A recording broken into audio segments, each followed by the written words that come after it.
Hello and welcome back to Ben Talks Talent Conversations. Today with me, I have Debi Wolfe, business executive. Debi, how are you doing?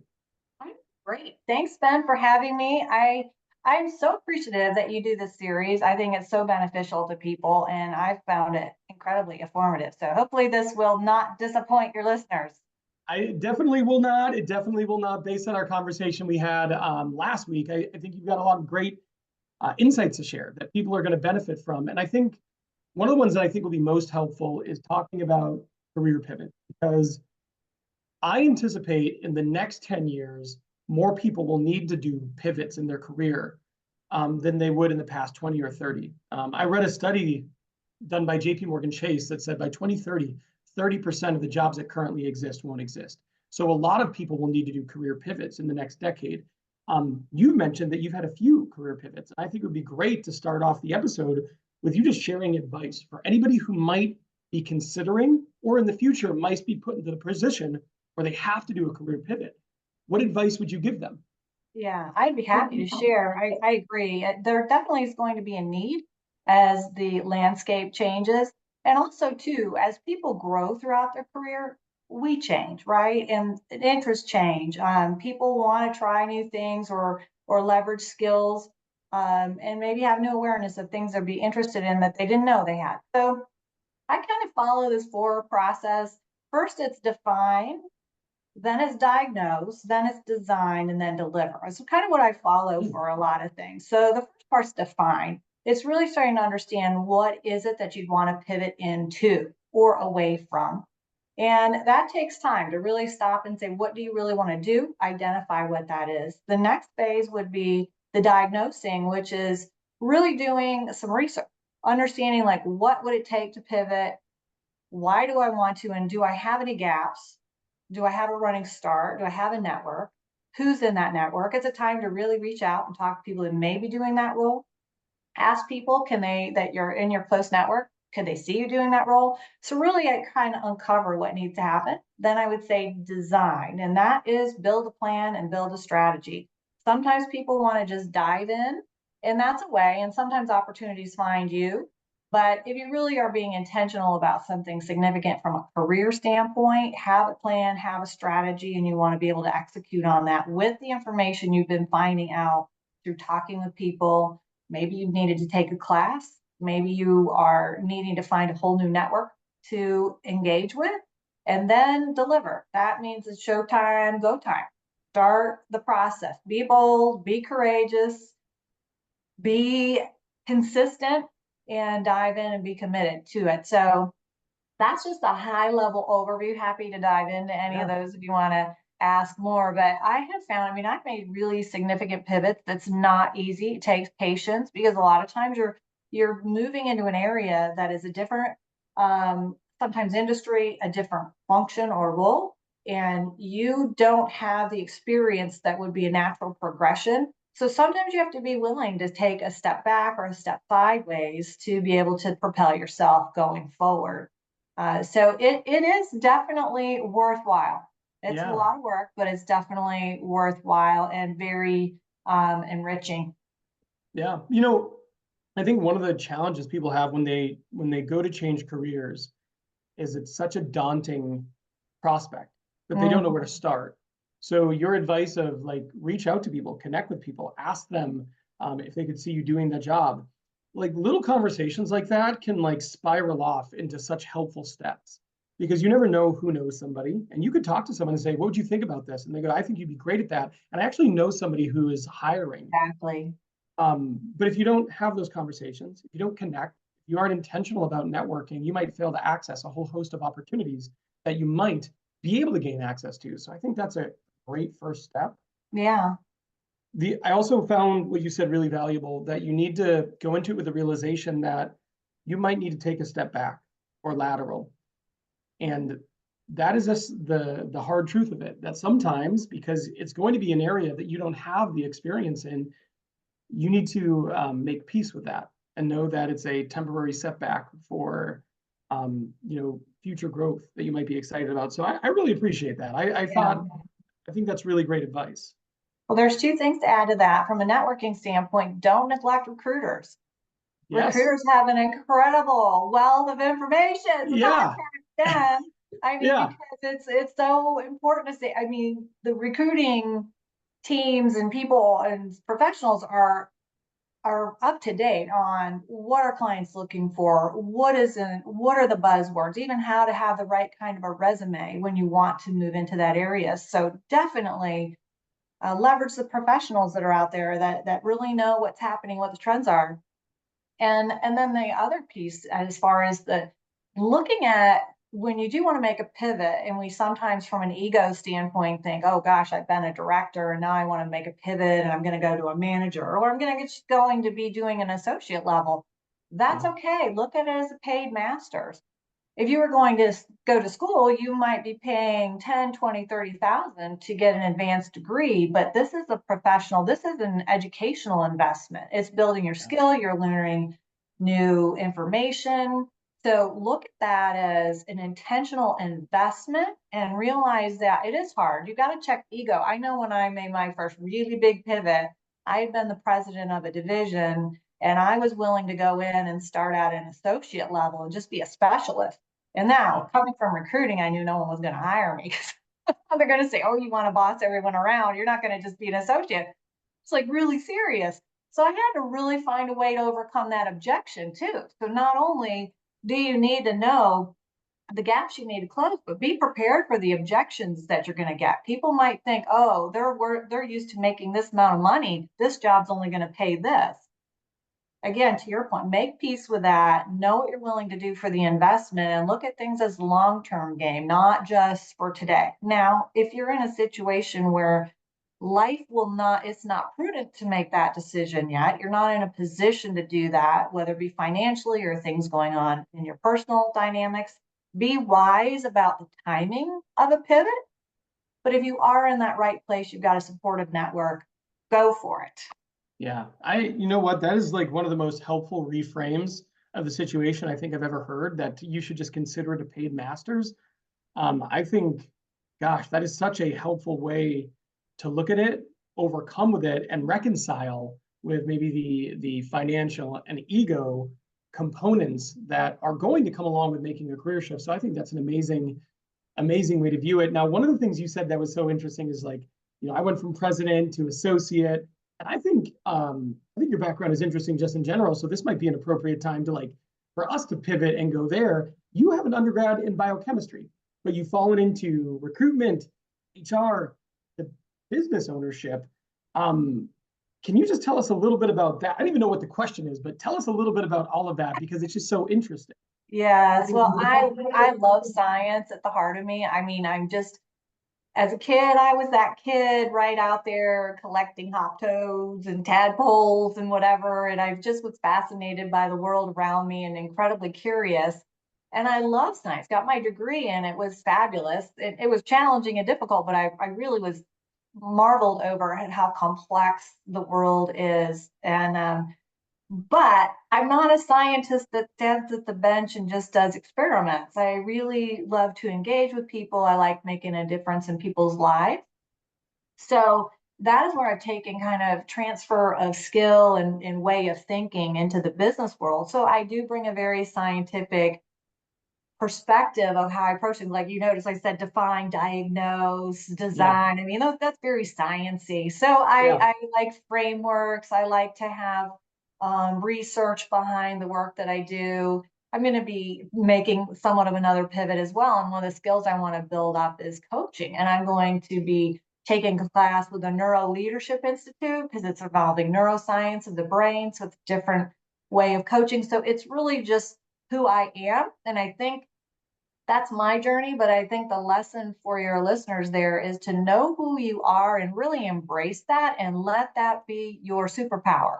Let that be your differentiator because it's just how I come into business, which happens to be different from others. And it really is an advantage for me having conversations. I bring that Yeah. diverse perspective and a diverse viewpoint. So I definitely am a scientist still. I just apply the way of thinking and problem solving, solutioning, researching, making sure I have things planned out properly. So that's how it's kind of translated for Yeah. me. Yeah, you said something that in that answer that I always like to bring up and I coach candidates on and my channel, Ben Talks Talent. I always tell candidates that it behooves them to find their unfair advantage and to Mm, familiarize yourself with that. So when they're in the interview process and they talk to you, why should we hire you? Or why do you think you're a good fit for this job? Besides speaking on qualifications, what is it you possess that other people don't possess, and how could you leverage that into an unfair advantage in an interview process? I think it's a powerful way to separate yourself as a candidate, and that's essentially what you've done career-wise and right, outside of just right. the interview, but the benefits that it has in just life and business in general, um, which, yeah, like makes all the sense in the world to do if you have an advantage like that. Yeah. And sometimes we look at ourselves, it's very unusual to be a scientist, a biochemist, and be in the field of people, staffing, recruiting, and HR, if you will. Yeah, And I could sometimes the mindset, and I see people do this, is they feel like they compare and they say, but I'm not this. And I've done that a little bit. I have to be yeah, honest, until you really get secure and realizing that it really is an advantage for you and how to just embrace it and not push against it. So it's even really from a mindset standpoint to really encourage people to embrace it, because sometimes we really get caught up in the comparison. I yeah, mean, there's so many things on social media for us to be comparing that can be a natural response. So if you are wanting to career pivot and you think, or even just advance in your career and you're like, but I don't have this, or I'm not really like this. People typically have this background. You can still go for it. Look for the things that 100%. are allowing you to transfer and build upon that and make sure that's your leading with your front line. That's your front line lead as opposed to the what you don't have. Turn it Yeah. into the positive of what you do have and how it's unique from the 100 other candidates or the 50 other people that are wanting to be promoted to. Yeah. I often say that the limiting beliefs other people have of you are meaningless, but the limiting beliefs you have on yourself can be incredibly damaging. So when you Right. say like, "Oh, I can't do this," um, you're going to speak that into existence, but there's no reason to place limits on yourself. If you That's try right. something and it doesn't work out, well, that's fine. But don't ever have it be because you place those limits on yourself. I just think it's so unfortunate when people do that. Um, so anyways, yeah, no, I Yeah, agree. true. That's um, you said it's very unusual for someone to have your background and to go into HR and people, and unusual. It seems like a perfect segue. One of the things I love to ask people who have been in recruitment, been in HR, is do you have any interesting candidate stories? So interesting or unusual. Um, I think you had mentioned that you do have one that might be worth sharing and entertaining. So I'd love to just tee that up and let you share that story. I do. I have several, but this one is the Yeah. winner. And I've known this has been for a while. Had this candidate that applied for a job from prison. So Okay. we know that it's like and I will have to say, I actually have a friend who has a staffing business that places people for second chance that come out. So Okay.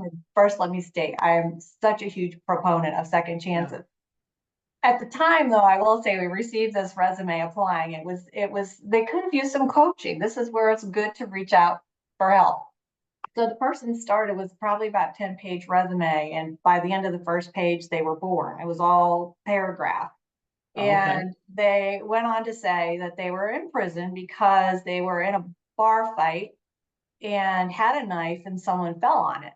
So they died. And so this person went to prison, and then they were in prison and and got out for a parole, and then had some challenges with medication. So went into a pharmacy and told the pharmacist not to push any buttons, but the pharmacist apparently had pushed the button to call the police.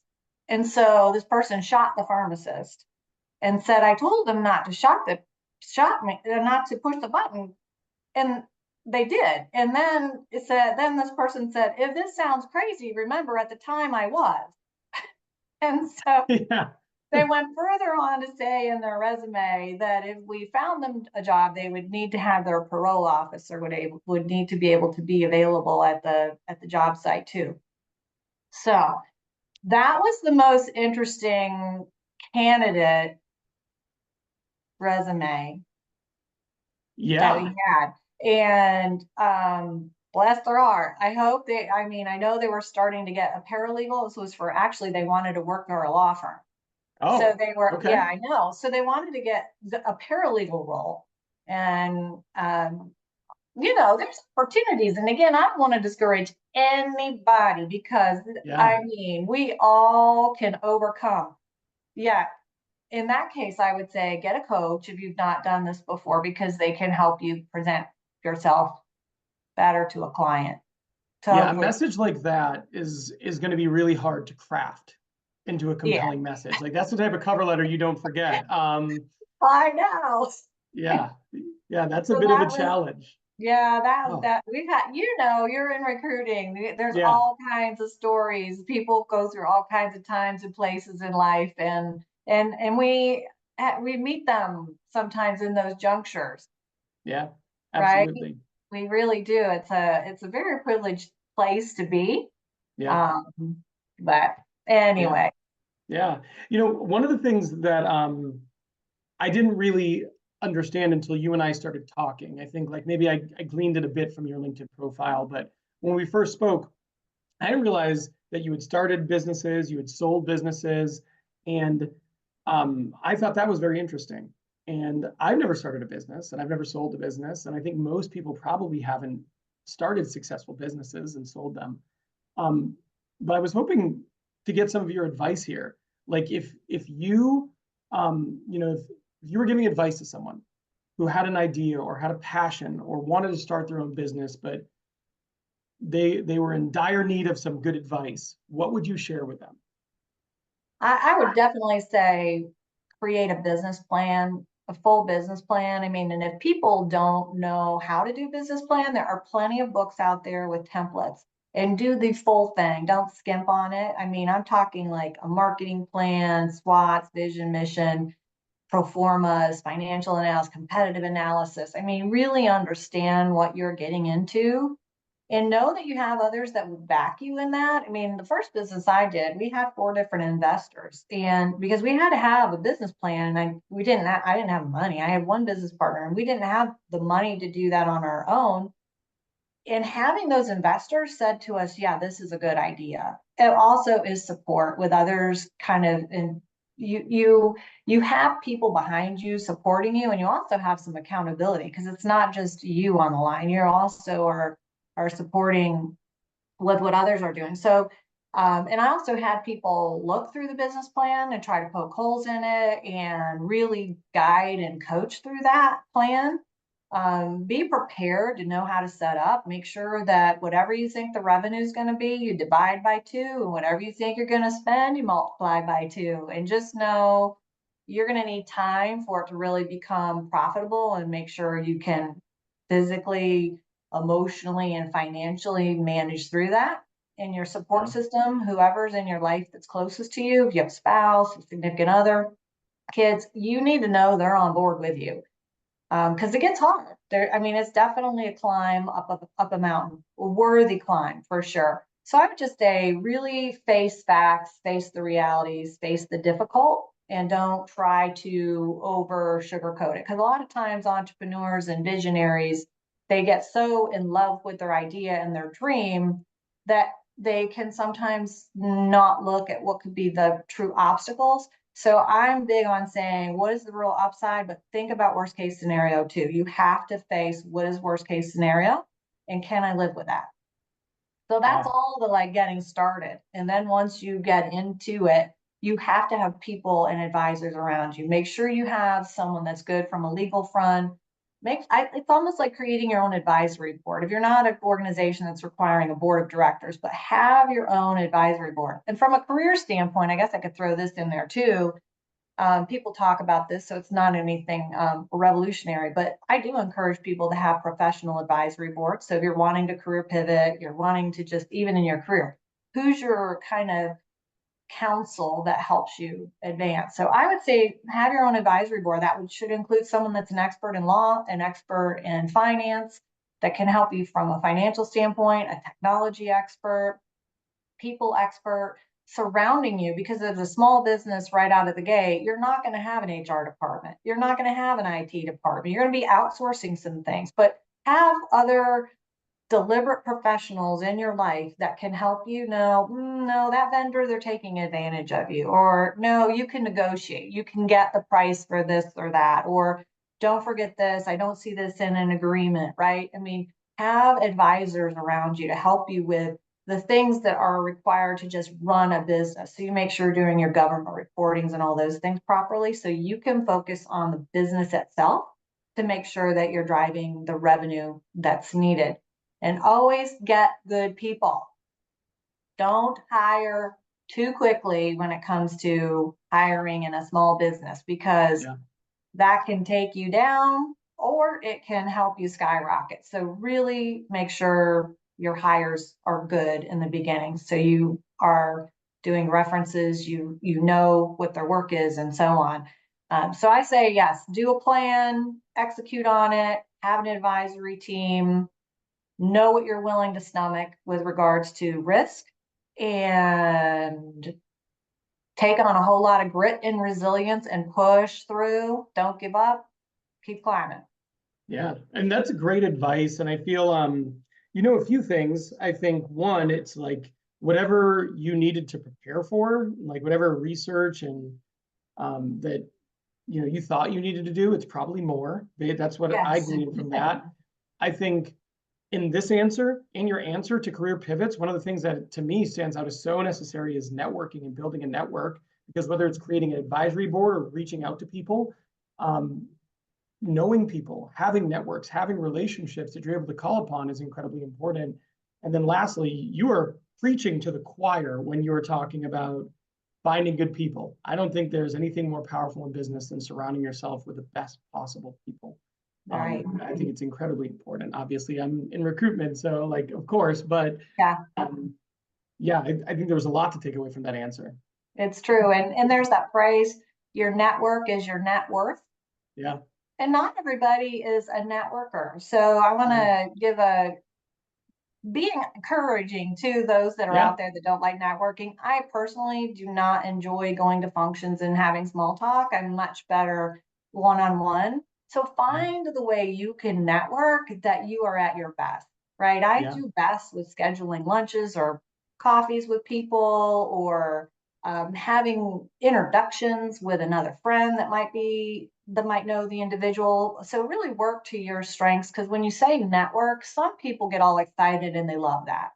And yeah, they're natural connectors. They just soar in that area. Other people hate it. And I'm just yeah, wanting you all to be seen out there that some yes, people don't like it. Go, just make sure you do it in the way that works well for you. And find that out and ask people again.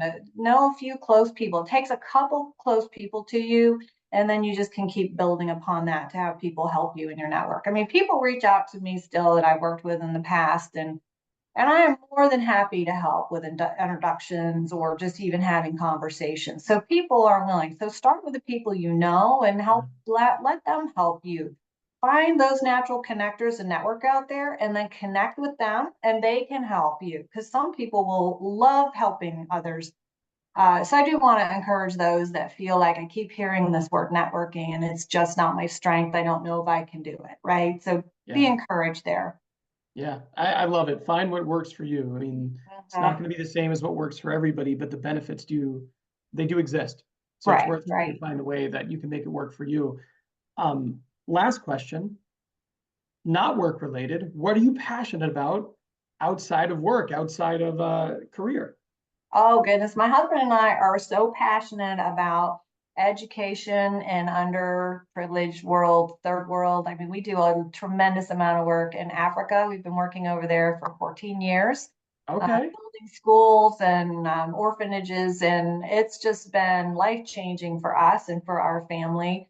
I really do feel like the work we do supports the mission of our hearts. Although I do believe the work we do in our day jobs, if you will, is also a mission of the heart. I mean, if you're doing what you love and your passion's there, um, that is everything, right? I mean, Yeah. obviously you want to be paid for it as well, but Yeah. we really love traveling internationally. We're starting to go to Thailand now and Okay. help kids there. We're going to be doing some things in Nepal and the Philippines.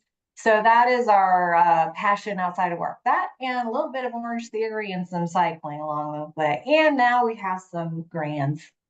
Okay, awesome. I love So it. Those life are is all, full. Life is full. It's great. Very yeah, good.